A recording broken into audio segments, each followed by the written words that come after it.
बिस्मिल्लाहिर्रहमानिर्रहीम। अस्सलाम वालेकुम। दाढ़ी रखना। सवाल: मैंने दाढ़ी रख ली है। मेरे कुछ ऐसे रिश्तेदार जो इल्म दीन से काफ़ी वाकिफ़ हैं वो एतराज़ करते हैं कि दाढ़ी फ़र्द नहीं है। कुरान में इसके मुतालिक कोई भी हुक्म नहीं मिलता। दाढ़ी न रखी जाए तो कौन सा गुनाह कबीरा है? ये रसूल की सस्ती मोहब्बत है। आप फरमाइए कि मैं उन्हें क्या जवाब दूँ। जवाब: दाढ़ी के मुतालिक आपने जो सवाल मुझसे किया है उस पर एक अंग्रेज़ नौ मुस्लिम का वाक़या याद आ गया, जिसने इस्लाम का अच्छा खासा मुताला करने के बाद उसको कबूल किया था। कबूल इस्लाम के बाद ही उसने दाढ़ी मोड़नी छोड़ दी। बाद लोग जो उस तरह के इल्म दीन से काफ़ी वाकिफ़ थे, जैसे आपके ये अजीज़ हैं, कहने लगे कि दाढ़ी रखना इस्लाम में कुछ ऐसा ज़रूरी काम तो नहीं है, फिर क्यों खामखा आप दाढ़ी मोड़नी छोड़ दी। उसने जवाब दिया, मैं ज़रूरी और गैर ज़रूरी तकसीम नहीं जानता, मैं बस ये जानता हूँ कि पैगम्बर सल्लल्लाहु अलैहि वसल्लम ने इसका हुक्म दिया है। जब मैंने पैगम्बर सल्लल्लाहु अलैहि वसल्लम की अताअत कबूल कर ली तो हुक्म बजा लाना मेरा फ़र्ज़ है। किसी मातहत का ये काम नहीं है कि अफसर बाला के अहकाम में से किसी को ज़रूरी और किसी को गैर ज़रूरी करार दे। बस यही वाक़या अपने उन अजीज़ों को सुना दीजिए और उनसे ये भी पूछिए कि ये खैर रसूलुल्लाह सल्लल्लाहु अलैहि वसल्लम की सस्ती मोहब्बत है।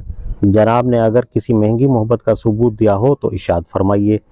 अगर एक नौकर आका के आसान अहकाम की तहमील से भी गुरेज करता है तो वो उमूर महमा को कैसे सरअंजाम दे सकेगा। हम सस्ती और महंगी मोहब्बत का फ़र्क नहीं जानते। हमें तो पूरी तरह से इस रास्ते पर चलना है जिस पर नबी करीम सल्लल्लाहु अलैहि वसल्लम चले हैं और उन अहकाम की तहमील करनी है जो आप सल्लल्लाहु अलैहि वसल्लम ने दिए हैं। इस सिलसिले में एक बात और समझ लीजिए, मौजूदा ज़माने में दाढ़ी रखना किसी ऐसे शख्स के लिए जो फ़रंगियत ज़दा तबकों से ताल्लुक़ रखता हो महज एक हुक्म नबवी की तहमील ही नहीं है बल्कि एक तरह का जिहाद भी है। और अजब नहीं कि इसके साथ जो कुछ हिजरत का अजर भी मिल जाए।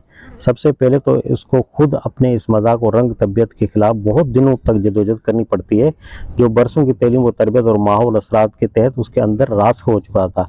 फिर जब वो इस पुराने ज़ौक़ की बेखनी करने और उसकी जगह इस्लामी ज़ौक़ अपने अंदर परवरिश करने में इस हद तक कामयाब हो जाता है कि उसके चेहरे पर दाढ़ी उग सके तो बाहर एक दूसरी कशमकश शुरू हो जाती है।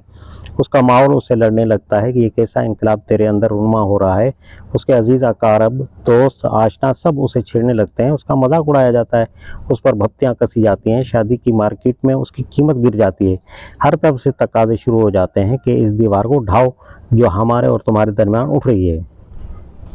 इन बेहतर पे हमलों के मुकाबले में कोई शख्स ठहर नहीं सकता जिसमें करैक्टर की मजबूती न हो या जिसमें अंदरूनी तगय्युर के मुकम्मल होने से पहले किसी वक्ती जज्बे के असर या किसी खारजी दबाव से बैरूनी तगय्युर शुरू हो गया हो। ऐसा शख्स थोड़ा या बहुत मुकाबला करने के बाद आखिरकार अपने माहौल से शिकस्त खा जाता है और बहरूपियों की तरह फिर वही वजह अख्तियार कर लेता है जिसे छोड़ने की उसने नुमाइश की थी। मगर जो मजबूत करैक्टर रखता हो और जिसका बातनी इनकलाब पायदार बुनियादों पर उठा हो वो पूरी साबित कदमी के साथ इसमें मुकाबले में डट जाता है और इससे इस्तकामत के नतीजे में वो ज़बरदस्त फ़ायदे हासिल होते हैं। एक ये कि उसके अंदर मौजूद काफराना माहौल के खिलाफ दूसरे मैदानों में भी कामयाब लड़ाई लड़ने की ताकत पैदा हो जाती है। दूसरे कि जिस मजबूत सीरत का उसने सबूत दिया उसका रौब उसके माहौल पर तारी हो जाता है और उसकी तबलीग व तलकीन में इतना वज़न पैदा होता है कि अपनी सोसाइटी के दूसरे इस्लाह पज़ीर लोगों पर भी वो असर डाल सके।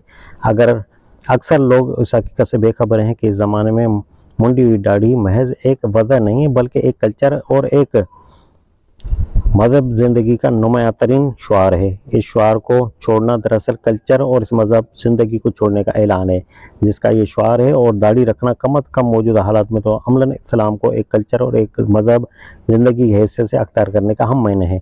ये तर्क व अख्तियार उस वक्त तक हकीकी और पायदार नहीं हो सकता जब तक फिलवाक़या आदमी के नफ्स में मगरबी कल्चर और मजहबी ज़िंदगी का अच्छी तरह से कला कमा ना हो जाए और उसकी जगह इस्लामी कल्चर और मजहबी ज़िंदगी की जड़ें अच्छी खासी मजबूत ना हो जाए। लिहाजा जो लोग महज सतही तौर पर अखलाकी दबाव डालकर जदीद तर्ज के नौजवानों से दाढ़ी रखवाने की कोशिश करते हैं और चाहते हैं कि अंदरूनी इनकलाब चाहे हो या ना हो मगर बैरूनी इनकलाब से ज़ाब्ते खाना पूरी फ़ौरन कर दी जाए, वो पूरे हक़ाइक़ से अपनी नावाक़फ़ियत का सबूत देते हैं। मगर यहाँ तक अगर फिलहकीकत एक गैर अंदरूनी इनकलाब का नतीजा हो और उसके मुतवाज़ी मुतवैयाना सीरत के दूसरे मज़ाहिर भी साथ साथ नुमायाँ हो रहे हों और माहौल के गैर इस्लामी असरात से लड़ने में भी पामर्दी का सबूत दिया जा रहा हो, ऐसी जगह इस इनकलाब को महज एक मामूली चीज़ करार देना और उसे रसूल की सस्ती मोहब्बत से तहबीर करना सिर्फ उन्हीं लोगों का काम हो सकता है जो बेचारे रुखसार व रकन के पालुओं से ज़्यादा देखने की सलाहियत नहीं रखते।